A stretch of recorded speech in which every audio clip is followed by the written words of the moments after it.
अस्सलाम वालेकुम नाज़रीन। स्पेशल टीवी के प्रोग्राम दस्तक के साथ मैं हूं मोहम्मद माविया। नाज़रीन, आर्टिफिशियल इंटेलिजेंस और इमर्जिंग टेक्नोलॉजीज़ के सिलसिले में आज हम डिस्कस करने जा रहे हैं क्वांटम कंप्यूटिंग को।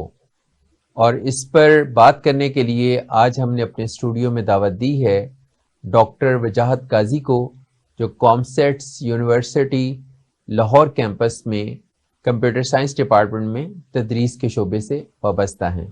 अस्सलाम वालेकुम। वालेकुम सलाम। डॉक्टर साहब कैसे हैं? अल्लाह का शुक्र अल्हम्दुलिल्लाह। क्वांटम कंप्यूटिंग क्या है ये? बिस्मिल्लाहिर्रहमानिर्रहीम। क्वांटम कंप्यूटिंग ये बिल्कुल समझ लें कि जैसे हम जो कंप्यूटर इस्तेमाल कर रहे हैं आजकल, ये सब क्लासिकल कंप्यूटर्स कहलाते हैं। और अगर बहुत सिंपल सी बात करें तो इन कंप्यूटर्स में तो इंफॉर्मेशन को हम सबको पता है कि 1 और 0 में स्टोर की जाती है, और इसमें जो इन्फॉर्मेशन है वो सब के सब लॉजिकल है। ठीक है, हम जब क्वांटम कंप्यूटर्स की बात करते हैं तो यहाँ कहानी बिल्कुल रिवर्स हो जाती है। यहाँ पे हम ये कहते हैं कि अगर हम इंफॉर्मेशन को, जो होते हैं स्मॉल जो पार्टिकल्स से जो एटम्स कहते हैं या मॉलिक्यूल्स कहते हैं, अगर हम इसके ऊपर इंफॉर्मेशन स्टोर कर सकें तो ये समझ लें कि हमने बेसिकली बहुत ही स्मॉल स्केल के ऊपर जाके इंफॉर्मेशन को रिप्रेजेंट करने की बात कर रहे हैं। आप ये हिसाब लगा लें कि जैसे हम कंप्यूटर्स में कहते हैं कि रैम है या कोई भी एक इंफॉर्मेशन है वो इतने बिट की है, तो वहाँ बिट इज़ अ मेजरमेंट जिससे हम इंफॉर्मेशन को रिप्रेजेंट कर रहे हैं। तो क्वांटम में हम जो कहते हैं क्वांटम बिट, अच्छा वहाँ पर एक 1 या एक 0 स्टोर होगा एक वक्त में। क्वांटम बिट का जो साइज है ना, जब हम एटम की बात करें, मॉलिक्यूल्स की बात, उस स्मॉल में चले गए तो आप उसका हिसाब लगाना, वो इतना स्मॉल स्केल है कि उसकी साइज बनता है 0.2 मिलीमीटर्स। तो इसको तो आप नेकेड आई से भी नहीं देख सकते, कुछ भी नहीं उस तरीके से है। तो हम जो किसी ज़माने में मैट्रिक के पढ़ते थे, एफएससी पढ़ते हैं, एटम्स होते हैं, मॉलिक्यूल्स होते हैं, तो अब आप उनको फिजिकली यूटिलाइज कर रहे हो इंफॉर्मेशन को मैनिपुलेट करने के लिए, नंबर 1। अच्छा, हमने कहा कि वहाँ 1 और 0 है, यहाँ 1 और 0 ऐसे नहीं है। हम इसको ऐसा समझ सकते हैं कि अगर मैं आपको एक दिखाऊंगा, मेरे हाथ में एक कॉइन है, ये समझ लें कि एक बिट है, तो एक तरफ 1 है या एक तरफ 0 है। तो जब मैं आपसे पूछूं कि भी ये हाथ है जो कि इंफॉर्मेशन को प्रोसेस करता है, तो इस टाइम मैंने ऊपर लेट से 1 किया हुआ है, तो ये इस टाइम 1 स्टोर हुआ हुआ है इसके ऊपर। तो जब मैं इसको प्रोसेस करूंगा तो ये 0 हो गया। ये क्लासिकल में हो रहा है। मगर अगर मैं इसको ऐसे रखूं और ऐसे इसको लट्टू की तरह फ्लिप कर दूं, अब क्या है, इस पे 1 और 0 दोनों चीजें एक वक्त में एग्जिस्ट कर रही हैं। तो जब तक तो ये चीज है, विच मीन्स कि मेरे पास 1 और 0 से लेके तमाम की तमाम इंफॉर्मेशन एक ही वक्त में क्या है, एग्जिस्ट कर रही हैं। और स्पीड भी बहुत तेज है। स्पीड तो खैर आप इमेजिन नहीं कर सकते कि इसकी, जो मैं आपको इसकी मिसाल देता हूँ कि अगर मेरे पास एक इंफॉर्मेशन पड़ी हुई है, सिंपल एक 1 बिट की बात करते हैं, ठीक है, तो 1 है या 0 होगी। मैंने उससे ही कहा कि 1 का उल्टा क्या होता है, 0 होता है। 0 का उलट क्या होगा, 1 हो जाएगा।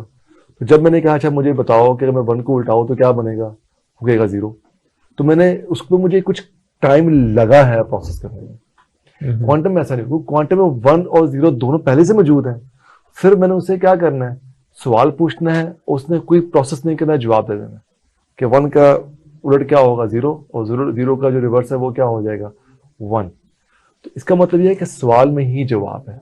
अगर मैं इसको एक थोड़ा सा और एक्सप्लेन करने की कोशिश करूं, हम जब हम क्लासिकल कंप्यूटर्स में कहते हैं 2 को 2 से जमा करें, तो एक अच्छा खासा सर्किट चलेगा, एक अच्छी खासी प्रोसेसिंग होगी और वो आपको जवाब देगा 4।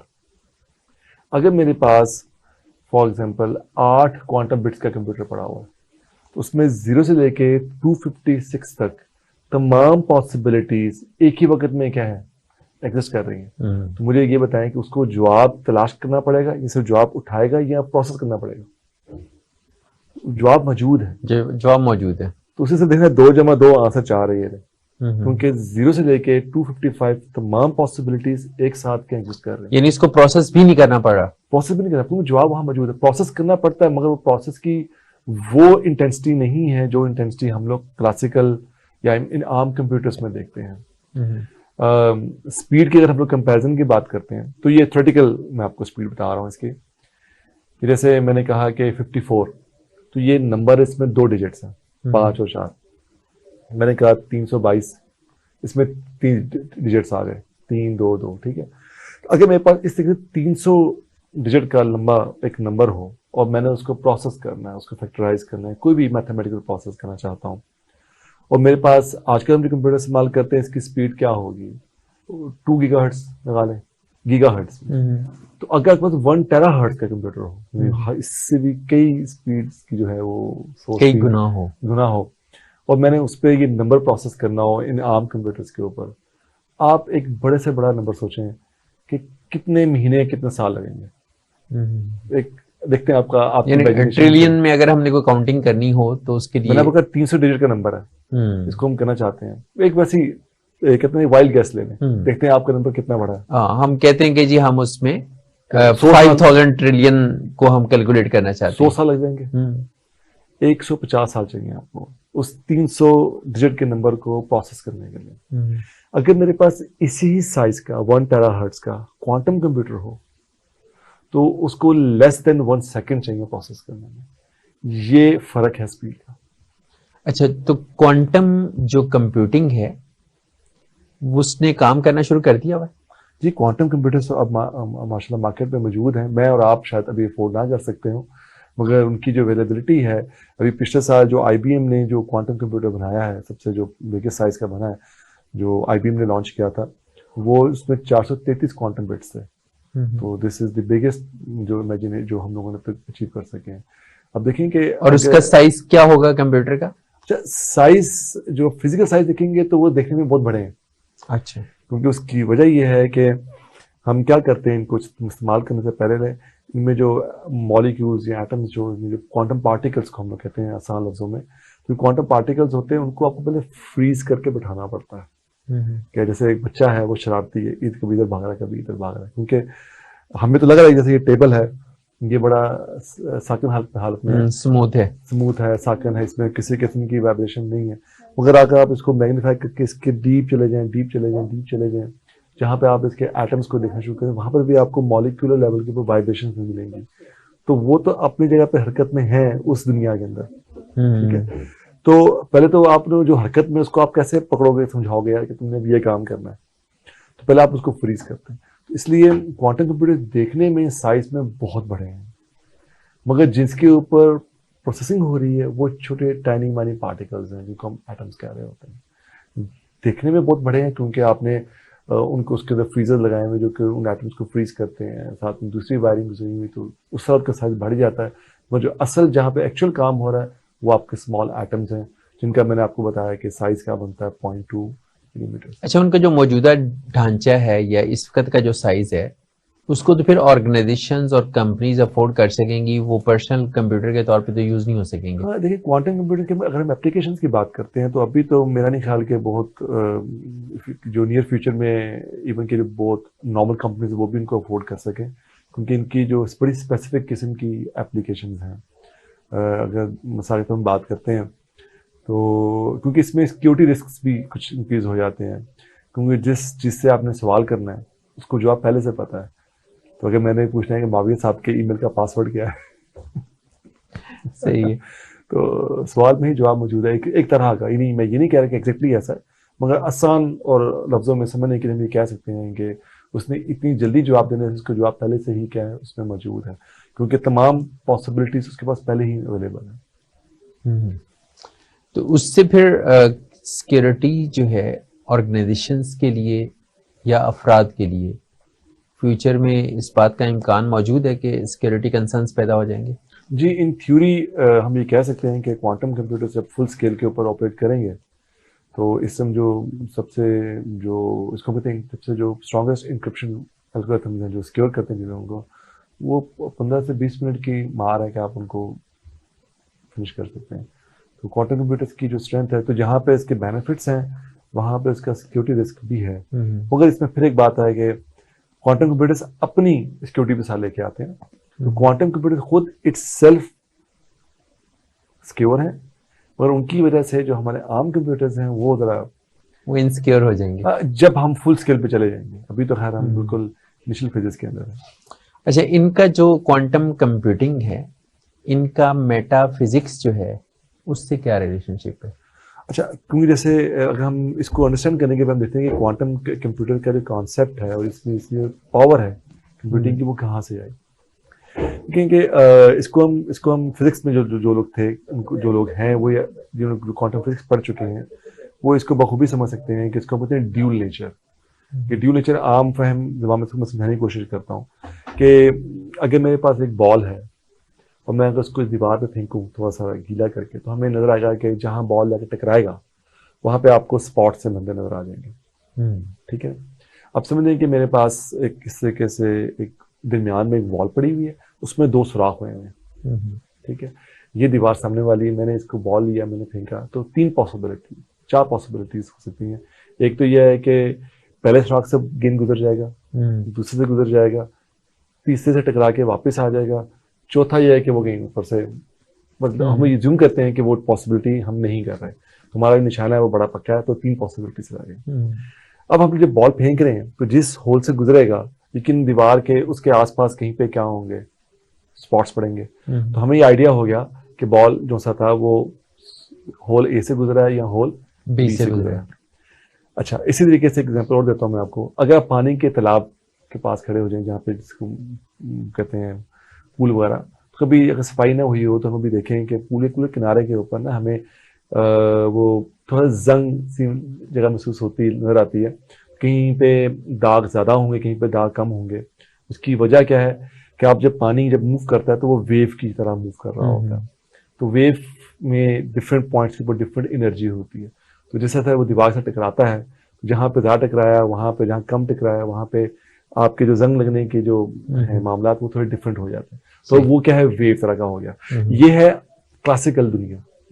अब क्वांटम में चले जाते हैं। यही मैं एक चीज में वहां एक्सप्लेन करता हूँ।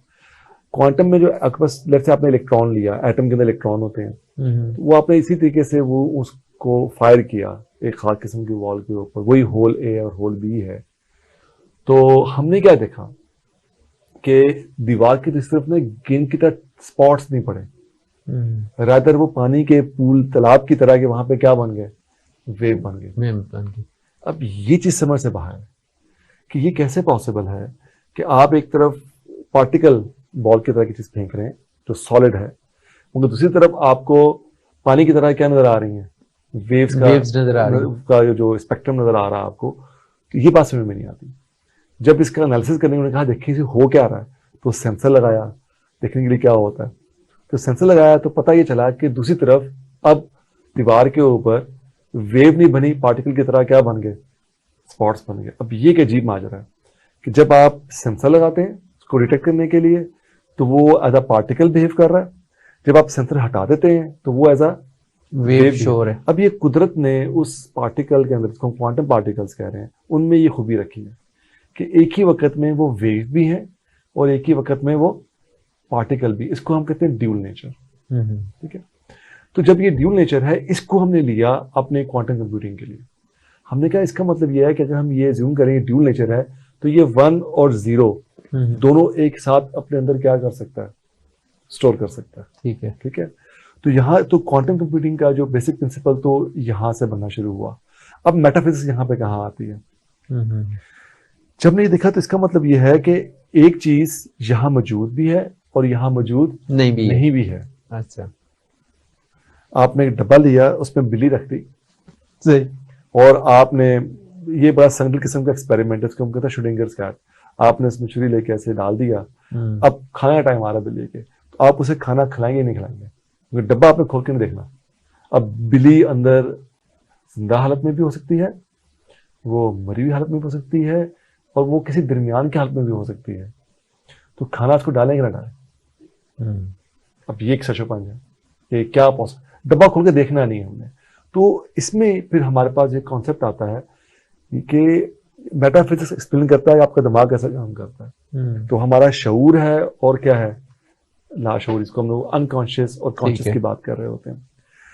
तो देखें कि होता क्या है कि मैंने इस टाइम यहाँ बैठा सोच रहा हूँ कि मैंने अभी आपसे रिकॉर्डिंग बाद फ्री होऊंगा, ये लाइव शो के बाद फ्री होऊंगा, होने के बाद मैंने ये काम भी करना है, ये काम, वो तमाम चीजें मेरे दिमाग में इस वक्त क्या है, बैकएंड के ऊपर चल रही हैं।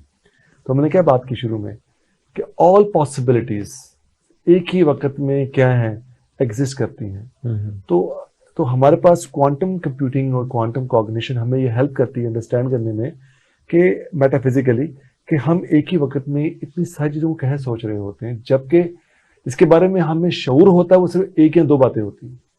यानी हमारा कंसंट्रेशन या फोकस एक या दो मामलात पे है, लेकिन हमारे लाशऊर में बेशुमार चीजें चल रही हैं एट द सेम टाइम। बिल्कुल, तो वो सब कुछ एक साथ चल रहा है, वो हमारा मेटाफोरिकली स्पीकिंग वो जो अनकॉन्शियस रिजीम है या अनकॉन्शियस वर्ल्ड हमारा है, वो टेक्निकली क्वांटम प्रिंसिपल्स के ऊपर ऑपरेट कर रहा है।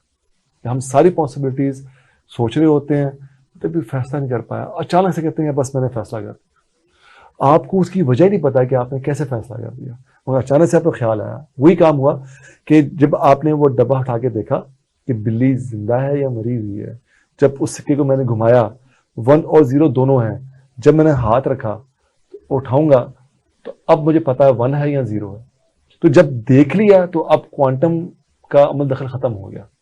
तो जब डिसीजन मेरे शऊर में आ गया और मैं अब उसके बारे में अवेयर हो गया, तो वो जो क्वांटम लेवल की प्रोसेसिंग थी वो क्या हो गई, खत्म हो गई। अच्छा, इसमें जैसे हम गाड़ी चलाते हैं, शुरू में बड़े कॉन्शियस होकर मुतवज्जो होकर गाड़ी चलाते हैं। द टाइम कम्स कि हम इतने एक्सपर्ट हो जाते हैं कि हम गाड़ी चलाते हुए बहुत सारी चीजें सोच रहे होते हैं, कर रहे होते हैं, इवन मोबाइल फोन पे मैसेजेस देख भी रहे होते हैं, कर भी रहे होते हैं, वीडियोस चेक कर रहे हैं, लेकिन हमारा जो अनकॉन्शियस है वो गाड़ी चलाई जा रहा है। जी, तो यहाँ पे बिल्कुल ऐसे ही जब हम, ये तो एक थ्योरी है ना जिसमें, क्योंकि मैं आज का हमारा प्रोग्राम क्वांटम के ऊपर है, इसलिए मैं इसको रिलेट करूँ क्वांटम के साथ। मुझे और थ्योरीज भी एग्जिस्ट करती हैं जो कि साइकोलॉजी में, कॉग्निशन में, जो कि इसको दूसरे तरीके से एक्सप्लेन कर सकती हैं। सही। तो मगर जब हम क्वांटम के एंगल से देखते हैं तो हम यही कहते हैं कि ये कहते हैं, इसको हम कहते हैं सुपर पोजिशन। सुपर पोजिशन एक वर्ड हम यूज करते हैं क्वांटम में, इसमें हम कहते हैं कि तमाम पॉसिबिलिटीज एक ही वक्त में एक साथ क्या है, एग्जिस्ट कर रही हैं। 0 और 1 एक साथ एग्जिस्ट कर रहा है। मैंने यहां से निकलने के बाद काम ए करना है, बी करना है, सी करना है, डी करना है, वो तमाम के तमाम कामों की प्रोसेसिंग मेरे बैकएंड के ऊपर एक साथ हो रही है।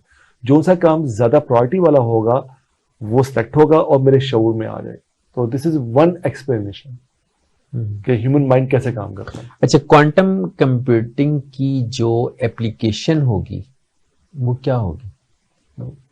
क्वांटम कंप्यूटर, जैसे हम लोग क्लासिकल कंप्यूटर्स की बात करते हैं तो मेडिकल साइंसेस में आप इस्तेमाल कर सकते हैं, आप एरोस्पेस में इसको इस्तेमाल कर सकते हैं। सबसे बड़ी बात यह है कि आर्टिफिशियल इंटेलिजेंस बनाने के लिए इसको इस्तेमाल कर सकते हैं, साइबर सिक्योरिटी के लिए इस्तेमाल कर सकते हैं, टेलीकम्युनिकेशन के अंदर तो इसका बहुत स्ट्रॉन्ग रोल है, जिसके ऊपर हम शायद आगे बात भी कर सकें। तो एप्लीकेशन तो इसकी बेशुमार बन जाती हैं, मगर सबसे चीज़ इम्पॉर्टेंट है कि इसका हमें बेनिफिट क्या मिल रहा है इन्हीं एप्लीकेशन के अंदर। जैसे छोटी सी मिसाल देते हैं, जैसे इंफॉर्मेशन, आपके पास कोई डाटा है, मैंने कॉपी किया, हैक किया, कॉपी किया और मैं कहीं और ले गया। क्वांटम कंप्यूटिंग में ये नहीं हो सकता। आप इंफॉर्मेशन कॉपी करके दूसरी बार पेस्ट नहीं कर सकते। तो जो कॉपी पेस्ट वाला जमाना वो क्यों, इसकी वजह ये है कि जब मैंने आपको ये कहा कि इसमें हम एक्चुअल फिजिकल पार्टिकल्स को यूज कर रहे हैं इंफॉर्मेशन को रिप्रेजेंट करने के लिए, तो अब ये तो हो नहीं सकता है कि एक जो फिजिकल पार्टिकल है, जो लेट्स से ये 1 है, इसी को मैं ऐसे कॉपी करूं, मेरा ये अंगूठा लेट्स से 1 को शो कर रहा है, तो इसको उठाऊं और मैं आपके पास भी ले, ये तो नहीं। ये यहां से मैं वहां मूव कर सकता हूं। जब मैं यहां से वहां मूव करूंगा तो यहां से ये क्या हो जाएगा, माइनस हो जाएगा, खत्म हो जाएगा, और ये वहां चला जाएगा फिजिकल। तो इसकी एक ही कॉपी रहेगी, इसको मैं क्लोन या कॉपी करके मैं पेस्ट नहीं कर सकता। तो ये एक बहुत बड़ा एडवांटेज है जो कि हमें मिलता है क्वांटम कंप्यूटर्स के अंदर। दूसरा हमें जिसमें एडवांटेज मिलता है वो ये मिलता है, जैसे हम कहते हैं ना कि सवाल में बात का जवाब होता है, और बात का जवाब से हम क्या वापस सवाल पे जा सकते हैं। इसको हम कहते हैं रिवर्सेबल कंप्यूटिंग। जब हमने मिसाल दी 1 और 0 की, तो मैंने कहा ये 1 है, इसको प्रोसेस करके हमने क्या बना दिया, 0 बना दिया। तो जब 0 बन गया तो यहाँ पे ऑब्वियस बात है कि सवाल क्या था, 1 था। मुझे ये सिंपल बात थी, मगर इसको थोड़ा कॉम्प्लेक्स कर देते हैं। मैं कहता हूँ मेरे पास, मैंने 2 को मल्टीप्लाई किया 3 के साथ, तो जवाब क्या आ गया, 6। ठीक है, अब मुझे पता जवाब 6 था। अब मैं आपसे पूछता हूँ सवाल क्या है। अब सवाल आपको नहीं पता। अब इस 6 जवाब होने के जो सवालात हैं बहुत सारे हो सकते हैं। बहुत से मैंने ऑप्शन 3 को 3 से जमा किया, 5+1 कर दिया, 5+1 कर दिया, तो कितनी सारी पॉसिबिलिटीज है। तो हम 10-4 कर दिया, 10-4 कर सकता हूँ। तो आप सोचिए कितनी पॉसिबिलिटीज बन सकती हैं। तो क्या मैं जवाब सुनने के बाद उसका जो एक्चुअल सवाल था वापस बैक ट्रेस कर सकता हूँ? तो ये जैसे भी हम है और आप कंफ्यूज हो गए कि असल में क्या हुआ होगा, 3+3 हुआ होगा, 5+1 हुआ होगा, मैंने 3 को जब दिया 2 से, या क्या किया मैंने। तो क्वांटम कंप्यूटिंग से हम ये बैक ट्रेस भी कर सकते हैं, सवाल जवाब से हम वापस सवाल पे भी जा सकते हैं। तो इसको हम कहते हैं रिवर्सिबल कंप्यूटिंग। तो हमें इस तरह के बेनिफिट्स मिलते हैं। तो जहाँ तो ये वो बहुत सारी प्रॉब्लम्स हैं जो कि अभी हम लोग क्लासिकल कंप्यूटर से सॉल्व नहीं कर सकते।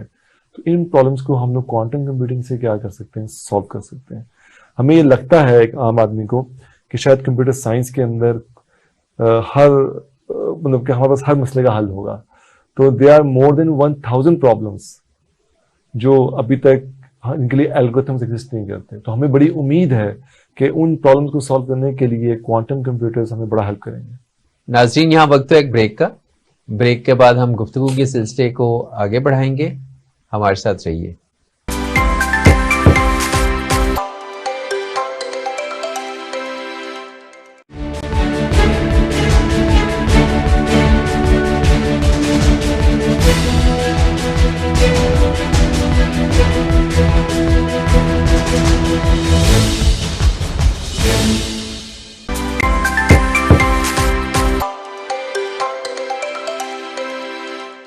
Welcome back.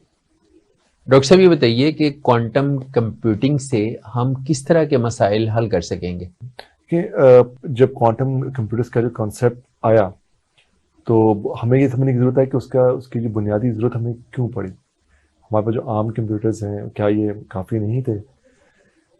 तो अगर हम देखें, जैसे हमने बात की कि हमारे पास अगर 100 क्वांटम बिट्स का कंप्यूटर हो, इस टाइम जो फास्टेस्ट सुपर कंप्यूटर्स हैं ये उनसे भी स्पीड अप है।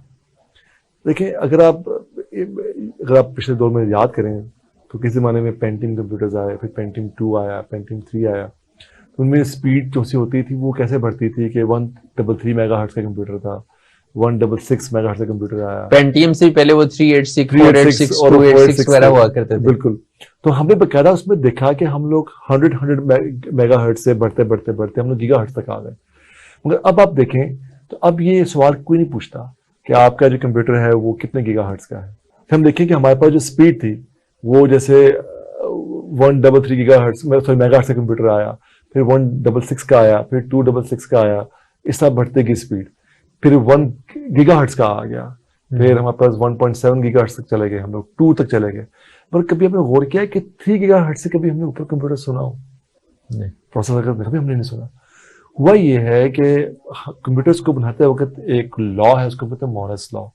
उसमें हम ये कहते हैं कि हर 18 महीने के बाद या 2 साल के बाद कंप्यूटर का साइज, प्रोसेसर का साइज छोटा हो जाता है और स्पीड डबल हो जाती है। माजी में मैंने और आपने ये दौर देखा है कि जिसमें साइज भी छोटा होता गया और स्पीड भी डबल होती गई। मगर काफी अरसे से हम 3.0 गीगाहर्ट्ज़ से ऊपर नहीं जा पा रहे। अंदाजन मैं बात कर रहा हूँ, प्लस माइनस 4 का हमने नहीं सुना, 5 का हमने नहीं सुना आज तक। हम कई कहते हैं कि इसमें प्रोसेसर ऐड करते जाओ, इसमें 2 प्रोसेसर आ गए, 3 आ गए, 4 आ गए। सबसे बड़ी रीजन ये है कि जिस टेक्नोलॉजी के जरिए, क्योंकि मैं आम फहम ज़बान की मैं बात करना चाहता हूँ, जिस टेक्नोलॉजी के जरिए हम लोग ये प्रोसेसर बनाते थे उसकी अब लिमिट आ गई है। इससे ज्यादा स्मॉल स्केल के ऊपर हम जाके कंप्यूटर्स के जो प्रोसेसर उनको फैब्रिकेट नहीं कर सकते, यानी इससे ज्यादा सुपर परफॉर्मेंस वो दे नहीं सकते, क्योंकि हम करते हैं तो उसमें टेक्निकली बहुत सारे इश्यूज क्रिएट हो रहे हैं, हीट अप हो रहे हैं, उसके अंदर शॉर्ट सर्किटिंग, क्योंकि आपका एटम है वो टेक्निकली वायर से बाहर आ गया। तो ये इस तरह के बहुत सारे इश्यूज हम प्रॉब्लम फेस कर रहे हैं। तो हमें इस प्रॉब्लम को रिजॉल्व करने के लिए अब प्लेटफॉर्म टेक्नोलॉजी बदलने की जरूरत थी कि हम किस तरीके से कंप्यूटर्स को बनाएं। तो हमारे पास जो वायबल ऑप्शन नजर आई, बहुत सारी ऑप्शंस थी, उसमें से एक जो वायबल ऑप्शन नजर आ गई वो क्या थी, क्वांटम कंप्यूटर्स की। तो पहला तो हमने ये काम किया कि क्लासिकल कंप्यूटर्स को मेकिंग में जहां लिमिटेशन आ गई, उस लिमिटेशन को हमने ब्रेक करने की कोशिश की क्वांटम कंप्यूटर के साथ। अब क्योंकि उसको बनाने का अंदाज ही डिफरेंट है, वो सिलिकॉन बेस्ड कंप्यूटर्स थे, उसमें 1 या 0 स्टोर होता था, इसमें उसमें इंफॉर्मेशन लॉजिकल थी, इसमें इंफॉर्मेशन फिजिकल है, एटॉमिक पार्टिकल्स के ऊपर है, फिजिकली एक एटम 1 को रिप्रेजेंट कर रहा है या 0 को रिप्रेजेंट कर रहा है। तो कहानी और जो प्रिंसिपल्स थे वो टोटल क्या हो गए, चेंज हो गए। ठीक है, जो थोड़े बहुत क्लासिकल कंप्यूटर्स को जानते हैं उनसे उनके लिए एक पॉइंट आ जाएगा कि क्लासिकल कंप्यूटर्स में से एंड गेट होता है, और गेट होता है, एफएससी में हर बच्चा ये बात जानता है। तो क्वांटम कंप्यूटर्स में इन गेट्स का तस्वर ही नहीं है उसमें। तो जो बेसिक बिल्डिंग ब्लॉक है वही क्या हो गया, तब्दील हो गया। तो एक तो हमने ये चेंज किया। दूसरा जो हमें चीज इसमें नजर आई, कंप्यूटर्स हॉल्ट हो जाते हैं हमारे ये वाले। तो हम कहते हैं अच्छा जी हॉल्ट हो गया तो पीछे सर्वर्स के ऊपर नेटवर्क में बात करते हैं कि पीछे एक बैकअप सर्वर लगा दो, ये हो जाएगा तो हम उसको संभाल लेंगे। तो कंप्यूटर को हॉल्ट होने से पहले ये पता नहीं चलता है कि वो हॉल्ट होने वाला है। तो ये सबसे बड़ा इश्यू है क्लासिकल कंप्यूटर्स के साथ। तो क्वांटम कंप्यूटर्स में क्योंकि हमारे पास सुपरपोजिशन है, इंटाइटलमेंट है, ये वो टेक्निक्स हैं जिनके जरिए हमें उम्मीद है, मैं कह रहा हूं उम्मीद है कि हम हॉल्टिंग प्रॉब्लम को भी क्या कर सकते हैं, रिजॉल्व कर सकते हैं। ठीक है, तीसरी अगर हम बड़ी एग्जांपल लेते हैं तो हमारे पास स्पीड का इशू है। ठीक है, हम ये कहते तो हैं कि कंप्यूटर्स आजकल बड़े फास्ट हो चुके हैं, मगर इस भी आपको मैंने एक एग्जांपल दी तो हम देखें तो इतने फास्ट नहीं हुए कि हम एक्चुअली बहुत कॉम्प्लेक्स प्रॉब्लम्स को उनसे क्या कर सकें, सॉल्व कर सकें। अगला जो पॉइंट है वो बड़ा टेक्निकल सा हो जाएगा, मगर जो लोग कंप्यूटर साइंस के साथ ताल्लुक रखते हैं वो शायद ये बात को अंडरस्टैंड कर सके ज़्यादा बेहतर तरीके से, कि अभी हम भी कहते हैं कि पैरेलल प्रोसेसिंग हो रही है इन क्लासिकल कंप्यूटर्स के अंदर। तो जब तक लूप्स चलती हैं, ठीक है, तब तक पैरेलल प्रोसेसिंग नहीं हो सकती, क्योंकि आप कहीं ना कहीं पे टास्क को डिवाइड कर रहे हो। मुझे मैंने नहीं कहा कि उसमें सुपरपोजिशन और इंटेंगलमेंट है, इसका मतलब क्या है कि 1 और 0 दोनों एक साथ हैं। जब मैं अब दोनों 1 नहीं हो सकते, यानी कि ये नहीं हो सकता है कि एक ही पार्टिकल में दोनों साइड 1 हो जाए, एक 1 होगा एक 0 होगा, ऐसा जुड़े हुए हैं। जब मैं इसको 0 करूंगा तो ये वाला ऑटोमेटिकली क्या हो जाएगा, 1 हो जाएगा। तो मुझे एक ही साइकिल में दोनों काम होते मिल रहे हैं। अब इसको मल्टीप्लाई कर रहे हैं तो मेरा एक साइकिल रन होगा, जितने ज्यादा मर्जी इंफॉर्मेशन हो वो सारी के सारी एक ही वक्त में क्या हो जाएगी, चेंज हो जाएगी। तो एक ही साइकिल के अंदर मैंने लार्ज अमाउंट ऑफ इंफॉर्मेशन क्या कर दी, प्रोसेस कर दी। तो यहां से हमें ट्रू पैरेलल प्रोसेसिंग मिल जाती है। तो इस तरह के बेशुमार एडवांटेजेस हैं एप्लीकेशन लेवल के ऊपर हमें मिल रहे हैं, जिनसे हम क्लासिकल कंप्यूटर्स के बेशुमार इश्यूज को सॉल्व कर सकते हैं। क्वांटम कंप्यूटिंग जो है ये आर्टिफिशियल इंटेलिजेंस के लिए हेल्पफुल होगी बहुत ज्यादा। देखिए, जब हम आर्टिफिशियल इंटेलिजेंस की बात करते हैं तो सबसे बड़ा जो प्रॉब्लम हम लोग आर्टिफिशियल इंटेलिजेंस में फेस कर रहे हैं वो 2-3 मेजर इश्यूज हैं इसके अंदर। हमें ये पता है एआई के अंदर कि एक एल्गोरिथम बनना कैसे और इंटेलिजेंस हमें अचीव कैसे करनी है। हम फंस कहां पे रहे हैं, हमारे पास उतनी ज्यादा कंप्यूटिंग पावर नहीं है। तो क्वांटम कंप्यूटर आ जाने से हमें उस लेवल की क्वांटम लेवल की कंप्यूटिंग की वजह से हमें उतनी जो स्पीड है और पावर है वो अवेलेबल हो जाएगी, नंबर 1। नंबर 2, हम ये बात जानते हैं कि किसी न किसी हद तक, चाहे वो साइकोलॉजिकल एंगल हो ह्यूमन ब्रेन के, चाहे वो न्यूरो साइंस के वाले से इसके एस्पेक्ट्स हो, हमें ये पता है किसी न किसी तरीके से हमारा ब्रेन जो सा है वो किसी लेवल के ऊपर पैरेलल प्रोसेसिंग करता है। अब जब हमारे क्लासिकल कंप्यूटर्स ट्रू सेंस में पैरेलल प्रोसेसिंग नहीं करते, जैसे मैंने मिसाल दी आपको 1 और 0 वाली, तो वहां पे हम उस लेवल की कैसे लेके आ सकते हैं, कंप्यूटिंग नहीं लेके आ सकते। तो क्वांटम कंप्यूटर्स क्योंकि नेचुरली क्या है, ये पैरेलल प्रोसेसिंग करते हैं, तो हमें वो जो एबिलिटी वहां मिल जाएगी, विच मीन्स कि हम लोग नेचर से ज्यादा करीब होके और बेहतर सिस्टम्स डिजाइन कर सकते हैं जो कि इंटेलिजेंस को प्रोसेस करने में क्या है, हेल्पफुल हो सकते हैं। तीसरा जो है इसका बड़ा इंटरेस्टिंग एंगल है कि पूरी कायनात इन्हीं पार्टिकल से मिलकर बनी है। अगर हमारी जमीन जिस तरीके से मूव कर रही है, हम ग्रेविटेशनल फोर्स क्रिएट हो रही है, फिजिक्स के जो लॉज हैं इन तमाम पार्टिकल्स की मूवमेंट की वजह से बन रहे हैं। तो वो लोग जो कि मेटाफिजिक्स को अंडरस्टैंड करते हैं वही बात जानते हैं कि किसी न किसी तरीके से ये जो पार्टिकल्स है ये इंफॉर्मेशन को भी प्रोसेस कर रहे हैं, और जो लॉ ऑफ फिजिक्स बन के आ रहे हैं वो उसका रिजल्ट है। तो क्या हम यूनिवर्स को समझने के लिए, इसको अंडरस्टैंड करने के लिए, अगर हम एक स्मॉल स्केल का क्वांटम कंप्यूटर बनाते हैं तो टेक्निकली वो अपने अंदर एक मिनी यूनिवर्स है। एक छोटी सी कायनात की तरह ठीक। की छोटी सी यूनिवर्स है वो। ठीक।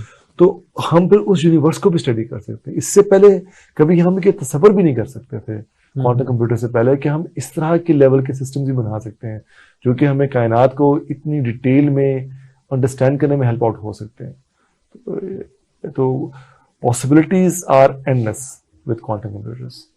सुपर। अच्छा ये बताइए कि टेलीपोर्टेशन का तस्वुर क्या है? जी, टेलीपोर्टेशन जैसे हम लोग क्लासिकल कंप्यूटर्स में टेलीकम्युनिकेशन की बात करते हैं, तो क्वांटम कंप्यूटर्स में हम लोग इसको टेलीपोर्टेशन कहते हैं। सही। अच्छा, टेलीपोर्ट का मतलब ये है कि हम दूर के फासले पे चीज़ों को ट्रांसमिट कर रहे हैं। अब जैसे मिसाल के तौर पे अब हम अगर ऐसे देखते हैं कि एक ईमेल है, मैंने ईमेल लिखी, कंप्यूटर के ऊपर बटन दबाया और वो ईमेल आपके पास भी आ गई। ठीक है। तो ये क्या हो रहा है कि ईमेल ट्रांसमिट हो रही है। ठीक है। यहाँ पे इंफॉर्मेशन क्योंकि लॉजिकल थी तो ये बड़ी आसान सी बात है कि वो क्वांटम कंप्यूटर के अंदर क्या कहानी है कि ईमेल जो बनाई लिखी है आपने मिसाल के तौर पे, वो आपने फिजिकली जो इलेक्ट्रॉन्स हैं या एटम्स हैं या क्वांटम पार्टिकल्स हैं, जिससे भी वो कंप्यूटर्स बने हुए हैं, आपने उनको फिजिकली उनको ऐसे अरेंज कर दिया है कि वो आपकी ईमेल की शक्ल बन गई है। ठीक है। मिसाल के तौर पे ये टेबल है, ये समझ मेरी ईमेल है क्योंकि फिजिकली मैंने उसको ऐसे अरेंज कर दिया। ठीक है। अब इस ईमेल को मैंने आपको भेजना है, तो ये टेबल ही पूरा ट्रांसफर होगा ना आपको। अच्छा, जबरदस्त। अब ये कैसे पॉसिबल होगा कि इसको हम लोग टेलीकम्युनिकेशन चैनल के ऊपर, जो क्वांटम टेलीकम्युनिकेशन चैनल होगा, उसमें हम इस टेबल को, जो कि टेबल नहीं है बेसिकली, अब ये ईमेल है, जैसे मैंने कहा फिजिकल है ना, ये वहां कैसे जाएगी? अब ये तो हो सकता है कि एक कॉपी यहां और एक कॉपी वहां चले जाए। तो यहां से मैं टेबल उठाऊंगा और इसको मुझे आप तक क्या करना पड़ेगा? ट्रांसपोर्ट करना पड़ेगा। तो बेसिकली ये क्या हो गया? टेलीपोर्टेशन, जहां पे हम फिजिकल इंफॉर्मेशन जो कि अब फिजिकल है, जो कि आपके क्वांटम पार्टिकल्स के ऊपर रिप्रेजेंट हुई है, आप वो पार्टिकल्स बेसिकली क्या करें, उठा के एक जगह से दूसरी जगह पे ट्रांसमिट कर रहे हैं और वो पार्टिकल अपने सोर्स पे क्या हो रहा है? खत्म हो रहा है। अच्छा, अभी ये जो कंप्यूटर साइंटिस्ट हैं उनके दिमाग में ये सीन चल रहा है या इस पे एक्सपेरिमेंट स्टार्ट हो गए हैं? जी, इस पे एक्सपेरिमेंट स्टार्ट हो चुके हैं और चाइना में अभी उन्होंने यही किया है कि बल्कि चाइना के अराउंड द वर्ल्ड जो एडवांस कंट्रीज हैं उन्होंने बेशुमार ने ये किया है कि कुछ पार्टिकल्स, एटॉमिक पार्टिकल्स या क्वांटम पार्टिकल्स को लिया और एक 112 किलोमीटर के फासले पे उन्होंने पॉइंट ए से पॉइंट बी तक उनको फिजिकली क्या किया है? ट्रांसमिट किया। 112 किलोमीटर तक ट्रांसमिट किया। इसका मतलब ये बनता है कि आज ये खैर देखा जाए तो इतनी कोई बड़ी बात, हमें वो 112 किलोमीटर मामूली सी डिस्टेंस लगता है, छोटा डिस्टेंस लगता है। चंद आइटम्स को भेजना छोटा डिस्टेंस लगता है, बड़ी मामूली लगता है, इतनी कोई बड़ी बात नहीं है। क्योंकि दिस चेंजेस एवरीथिंग। इसकी पॉसिबल एप्लीकेशंस देखें क्या है। अभी आप किसी ऑनलाइन से आप कोई खुराक फूड मंगवा लेते हैं, ऑर्डर करते हैं, फूड आ जाता है। पिज्जा चाहिए आपको, पिज्जा भी क्या राइडर आएगा, पिज्जा देके चला जाएगा। मगर अगर यही जो फूड है आपको टेलीपोर्ट होके आ जाए, क्योंकि वो फूड भी तो उन्हीं पार्टिकल से मिलके बना है। मतलब अभी हम यहाँ नहीं पहुंचे, मगर मैं आपको एग्जांपल दे रहा हूँ कि इन थ्योरी हम ये कहते हैं कि अभी इतनी बहुत जल्दी तो नहीं, मतलब इन डिस्टेंट फ्यूचर कि ये पॉसिबल भी हो पाएगा शायद कि हम लोग फिजिकल जो ऑब्जेक्ट्स हैं उनको हम फिजिकली एक पॉइंट से दूसरे पॉइंट के ऊपर क्या कर सकें, टेलीपोर्ट कर सकें। और हम माजी में जाकर देखें तो तख्ता सबा वाला जो वाकया है उसका कुरान में भी जिक्र है। इससे बड़ी मिसाल क्या हो सकती है, जो शायद वन ऑफ द पॉसिबिलिटीज हैं कि उस जमाने में जो भी टेलीपोर्टेशन से मिलती जुलती टेक्निक थी उसके जरिए वो ट्रांसमिट हुआ होगा। जो क्वांटम कंप्यूटिंग है ये इंसानी फहम और इदराक के पैरेलल है या उससे कोई मावरा चीज है? इंसान जो कुछ सोच सकता है क्या वो उसको रियल में एग्जिस्टेंस में ला सकते हैं? सवाल को आसान कर देते हैं। हाँ जी, जैसे मिसाल के तौर पर मैंने ये सोचा है कि मुझे अभी पिज्जा खाना है, तो आप चाह रहे हैं कि वो यहाँ मौजूद हो जाए, वो तो आपने टेलीपोर्टेशन से उसको कर दिया। लेकिन जो मेरे दिमाग में चल रहा है, मैं ये कहूं कि आप भी वही सोचना शुरू कर दें जो मैं सोच रहा हूं, तो क्वांटम कंप्यूटिंग के थ्रू ये पॉसिबल है? हाँ जी, इसके लिए हर क्वांटम कंप्यूटर्स की भी जरूरत नहीं है। ये तो हमारे पास जो क्लासिकल कंप्यूटर्स हैं उनसे भी कर सकते हैं। ठीक है, जो सोच की जो ट्रांसमिशन है कि मैं जो सोच रहा हूँ वो आप तक चला जाए और आपका सोच मुझ तक आ जाए। ये हम अदरवाइज भी कर सकते हैं, मगर क्वांटम कंप्यूटिंग के आ जाने से हम ज्यादा बेहतर अंदाज में कर सकते हैं और ज्यादा इफेक्टिव वे में कर सकते हैं, क्योंकि ब्रेन में जो इन्फॉर्मेशन है वो ज्यादा कॉम्प्लेक्स शक्ल में पड़ी हुई है, तो हम पूरी पूरी इन्फॉर्मेशन को उठा के टेलीपोर्ट कर सकते हैं इस तरीके से। इसका मतलब है कि हम जो कुछ अपने तस्वुरात में या तखय्युल में जो कुछ सोच रहे हैं, क्वांटम कंप्यूटिंग फ्यूचर में उसको फिजिकली यानी उसकी एग्जिस्टेंस को पॉसिबल कर देगी। अगर तो हम ये कहते हैं कि उसकी सोच को फिजिकली यहाँ पे मैप कर देगी। मैंने सोचा कि मुझे एक टोस्टर चाहिए, मिसाल के तौर पे टोस्टर यहाँ अवेलेबल हो गया। उसको ये कोई ऐसा नहीं, ये जो चीजें कि कोई जादू नहीं है, ठीक है ना, ये हमें पर टेक्नोलॉजी के जरिए हमें पॉसिबल है। अब वो एक्सप्लेन करता हूँ कैसे पॉसिबल है। अगर हम ये ज्यूम करते हैं कि मैंने जो सोचा वो किसी तरीके से क्वांटम कंप्यूटर्स के पास चला गया या क्लासिकल कंप्यूटर्स के पास भी चला गया और उसके साथ एक 3D प्रिंटर लगा हुआ है और 3D प्रिंटर के पास हमारे पास वो डिजाइन्स मौजूद हैं जो अवेलेबल हो सकते हैं, उनमें से कुछ चीज़ अवेलेबल थी, तो फिर इस तरीके से पॉसिबल है। अभी मैं थोड़ा थ्योरेटिकल लेवल में बात की है। अच्छा, क्वांटम कंप्यूटिंग के अलावा यानी हमारे क्लासिकल कंप्यूटर्स से आगे की चीज है क्वांटम कंप्यूटिंग, लेकिन क्या उनसे हट के भी कोई और भी कंप्यूटर्स हैं? जी बिल्कुल। देखिए, हमें कंप्यूटिंग की जो प्रिंसिपल्स को हम देखें, उसमें बेसिक आइडिया ये है कोई किसी भी तरीके से हमने इंफॉर्मेशन को रिप्रेजेंट करना है और प्रोसेस कर देना है। सही। जैसे अगर हम देखें तो ये लाइट से हमारे जो चेहरों की रंगत है उसमें फर्क आ जाता है। कम या ज्यादा करें तो बेसिकली अगर हम ये कहते हैं कि डार्कर टोन लाइटर टोन को हमने 1 और 0 कह दिया और लाइट के प्लस माइनस करने से चेहरे की रंगत पे फर्क पड़ता है। और वहां जो साथ बैठे हुए हैं उनको हमने कहा जब डार्क हो जाए तो आपने इसको 0 कह देना है, जब लाइट हो इसको 1 कह देना है। और लाइट को साथ पीछे से मूव करते जा रहे हैं और वो उसके मुताबिक क्या कर रहे हैं, 0 1 को नोट कर रहे हैं। टेक्निकली हमने एक बहुत ही बेसिक लेवल के ऊपर कंप्यूटिंग कर दी है। तो इस प्रिंसिपल को लेते हुए देखा जाए तो दुनिया में कोई भी चीज जिसपे हम लोग इंफॉर्मेशन को रिप्रेजेंट और प्रोसेस कर सकते हैं उस पर हम कंप्यूटिंग कर सकते हैं। इसका मतलब ये हुआ कि एक इंटरेस्टिंग कंप्यूटर जो इसके अलावा मौजूद हैं उनको हम कहते हैं डीएनए कंप्यूटर्स। आप डीएनए सबको पता है कि वो बेसिक ब्लूप्रिंट है लाइफ का। उसमें AGCT जो 4 हमारे पास मॉलिक्यूल्स मौजूद हैं जिनकी कॉम्बिनेशन से एक कोड बनता है जो कि मुझे और आपको रिप्रेजेंट कर रहा है। बहुत ही हम एलिमेंट में बात करें तो अब हम लोग इस पोजीशन पे हैं कि हमने डीएनए कंप्यूटर्स भी बना लिए हैं। और जो डीएनए कंप्यूटर्स हैं जैसे हमने क्लासिकल की बात करते हैं तो इसमें 1 और 0 बाइनरी सिस्टम है। ठीक है। क्वांटम की बात करें तो इसमें टेक्निकली बाइनरी लग रहा है कि 1 और 0 है, बट उस पर पोजीशन है, ऑल पॉसिबिलिटीज है। क्वांटम कंप्यूटर्स की बात करें तो ये बाइनरी नहीं है, ये 4 सिस्टम 4 नंबर के बेसिस पर चल रहा है, AGCT। तो क्वांटम कंप्यूटर्स खुद एक बहुत इंटरेस्टिंग किस्म की टेक्नोलॉजी है जिसमें स्पीड और मेमोरी एक्सपोनेंशियली ग्रो करती है जैसे हम लोग काम करते हैं। तो हमने ये ऐसे एक्सपेरिमेंट्स मौजूद हैं जहां पे डीएनए कंप्यूटर्स कुछ मामलात में स्लो हैं एज कम्पेयर टू क्लासिकल के, और कुछ चीजों पे ये यानी अमेजिंग हद तक फास्ट है as compared to classical computers. तो टेक्नोलॉजी तो आपको पता है कि जिस तरीके से ग्रो हो रही है और पॉसिबिलिटीज जिससे बनती जा रही हैं, एंडलेस फ्यूचर है। अच्छा, भी आपने ह्यूमन डीएनए का तज़किरा किया था, कोई ऐसा तजर्बा हो चुका है कि जो ह्यूमन डीएनए है उसको चेंज किया जा सके? जी, मैंने कहा कि डीएनए कंप्यूटर्स, तो डीएनए किसी भी वो सिंथेटिक भी हो सकता है और क्लोन भी हो सकता है, कुछ भी किसी तरह का भी हो सकता है। एक तो उसमें हम ये देख लें। दूसरा ये है कि आपने कहा कि जी बिल्कुल जेनेटिक लेवल के ऊपर जाके इवन के जब मैंने नजर से ये चीज़ गुजरी थी, मैं पढ़ रहा था कि फ्यूटस में जाके भी आप जेनेटिक लेवल के ऊपर जाके जो जेनेटिक डिजीजेज होती हैं डॉक्टर्स अब उनको भी ट्रीट कर रहे हैं। तो the way the technology is moving, कल को नहीं पता कि कल को हम क्या कुछ और कर सकते हो, मगर इन थ्योरी पॉसिबिलिटीज हैं।